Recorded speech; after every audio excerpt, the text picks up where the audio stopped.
Let's continue our discussion on just kind of finding our trig functions, using the definition of our trig functions, but we're going to focus in these couple of examples on a special type of angle, and that would be the quadrantal angles.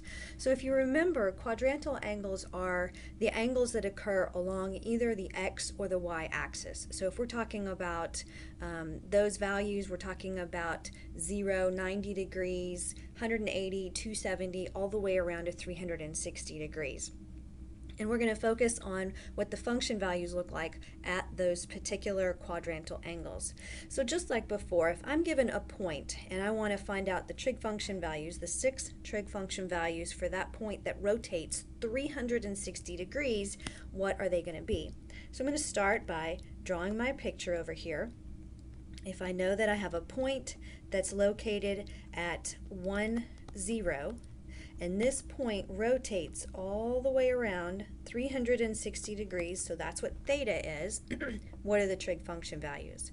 Well, just like before, I need to know x, y, and r in order to be able to use the definition to find out what those function values are. So in this case, we can see that the x value is going to be equal to 1, y is going to be equal to 0, and r is going to be equal to something. We have to figure out what that is. Now if you remember, we can use x squared plus y squared, which is just a rearrangement of the Pythagorean theorem to solve for r, and we could figure out what r was.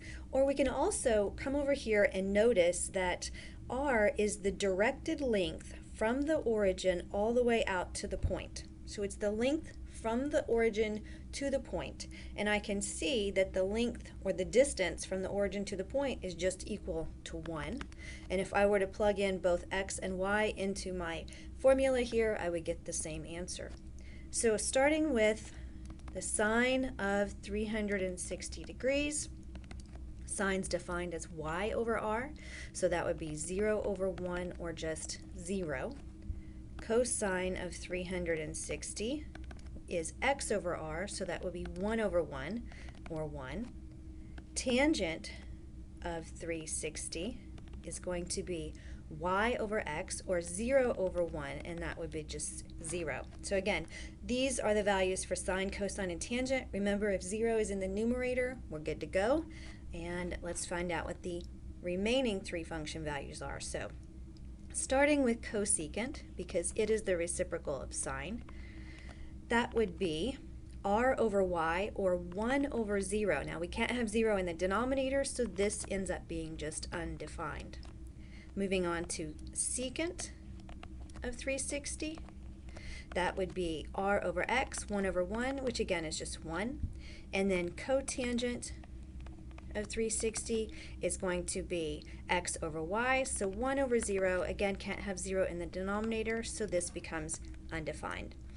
So when we are looking at quadrantal angles, we are typically looking at values that are just either going to be 1, 0, or undefined.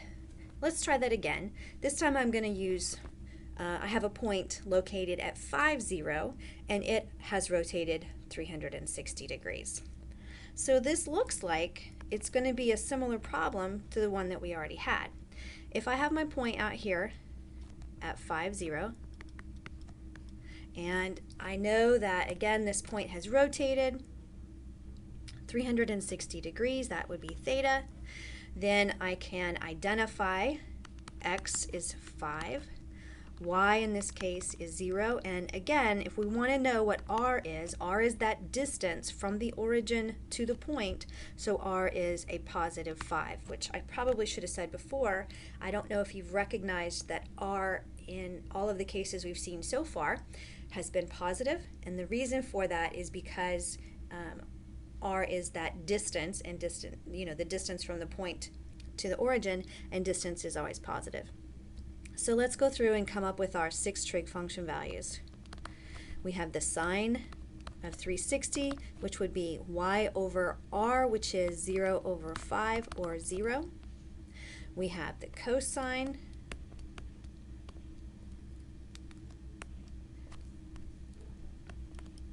cosine of 360, which is going to be x over r, which is 5 over 5, or 1. Tangent of 360 is y over x, 0 over 5, or just 0. Moving on to the remaining three, or the reciprocals, we have cosecant of 360, which would be r over y, or undefined. Secant of 360 is going to be r over x, which would be 1.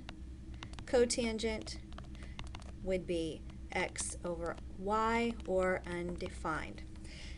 So again, what did we find? We found that we have this point, and it is a quadrantal point because it's a quadrantal angle because it is at 360 degrees. And we have values for the function, trig function values, ranging between undefined 0 and 1. Now, what do you notice about the solutions for both of these problems, A and B? We rotated the same amount. We rotated a point, some point, around the same value, right? We rotated it 360 degrees in both cases. However, in the first example we worked, our point was only 1 unit, let's say, away from the origin. And in the second problem we worked, our point was 5 units away from the origin. But if you're looking at the solutions to these, when we went through and we found the 6 trig function values, the answers for both of these questions ended up being exactly the same. And the reason for that is because when we're looking at our trig functions, it is the ratio that gives us the function value. It's the ratio of our sides of our, it's the ratio of x's, y's, and r's. And the ratio doesn't matter the length, let's say, of our sides, as long as they are proportional. So if you're thinking about similar triangles would have similar sides. And so when we have, it doesn't really matter where our point is at if we are looking at this. So we can have a point that is 1 unit away from the origin, or we could have a point that is 5 units away from the origin. Ultimately, the ratio of the sides to each other is going to be the same. So let's extend that just a little bit further and try one more example right here. An angle theta that's in standard position. We want to find the 6 trig function values with its terminal side moving through the point 0, -5. So in this case, I don't really know how far it has rotated right off the bat, but I do know that this point is located down here at 0, -5. Now, if we rotate it one time, right, these would all be coterminal to each other even if we kept going around and around for theta, as long as we ended at the same point. The terminal side is at 0, -5. So for this case, we can identify x as 0, y as -5, and r, again, r is just that distance from the origin to the point, and so r in this case is going to be 5. So the sine of theta is y over r, which would be -5 over 5, or -1. Cosine of theta would be x over r, or 0.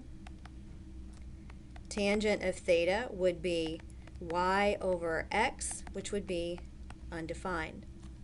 Moving on to the remaining three, we have cosecant of theta, which is defined as r over y, or -1. Secant of theta is defined as r over x, which is undefined. And cotangent of theta would be x over y, which would be 0. So again, we have a quadrantal angle, and the result of that is giving me trig function values that are just going to be -1 in this particular case, but they're going to be negative or positive ones, zeros, or undefined for all of our quadrantal angles when we take the function values.